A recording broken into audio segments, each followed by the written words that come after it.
Tirat aja ada dengar adan. Karena tahu dengan jami ada nyawa nak. Tanya dia juga dia. Tu kedih kepada mengadan mangedong nama nak. Kau mana nak? Nak payah tu je. Ane tanya je tu kedih dia cuna be kalau be nak. Kau ada mengadan cuna mana kau? Jadi nyentah yang payah terjaga nak. Ya, garis raya ini adalah yang phone suud adan itu diperintah. Dan kemudian hana suud adan itu dilarang. Ubina larangan hana suud adan. Di antara memang bala-bala yang yukhafu nabagah Rasulullah. Yang takut, yang lebih raya takut. Tentu hana lain tak takut, yang paling raya tak takut wa ta'abihumu nepinah kalimat tauhid Allah. Nepahana selamat iman, nyo hana li raya duduk rayanya naku. Aminyo nan salah satu daripada penyebab ni hana suud azan dan karu tengah bang nyo penyakit. Kemudian pak ke hojat dan sembahyang bak seoi pun hana mesti niku karena pak yang dehbang mesti jak kenan wajib hana mesti niku.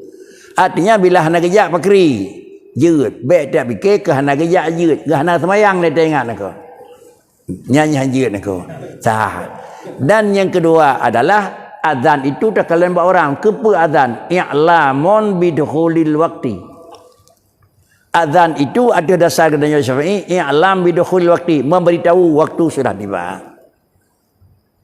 Apabila waktu sudah tiba pakri sama dengan dia kena sembahyang kajeut. Sogot tirau ngemak jamaah nyo kalau hukum niko. Sogot tirau bak jamaah nyo kalau hukum. Sogot hinau ngahidih nyo kalau hukum niko. Tak dengar hinau buat masjid, tak jak kedih buat balik, gak hinau. Tak sembahyang hinau nyo buat masjid nyo, tak jak kedih je, gak tak jak kedih niku.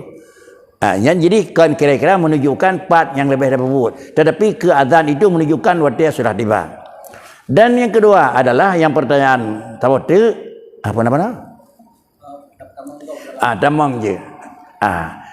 Hana pegah balik niku. Sama dengan dia pajan bedah untuk dang sah niku.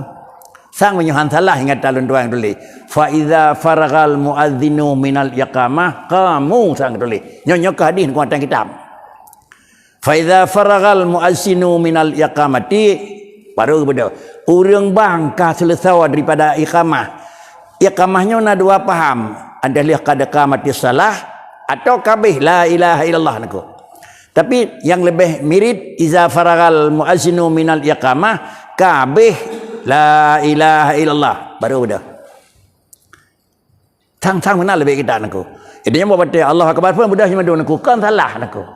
Punya tang dua bakri, dua cuma tang. La ilaha illallah atau berdasarkan dia pendapat qad qamati salah atau dasar qad qamati salahnya la fa yaqamat katanya beda. Tak beda hawai salahan tetapi lebih jirah mode niku.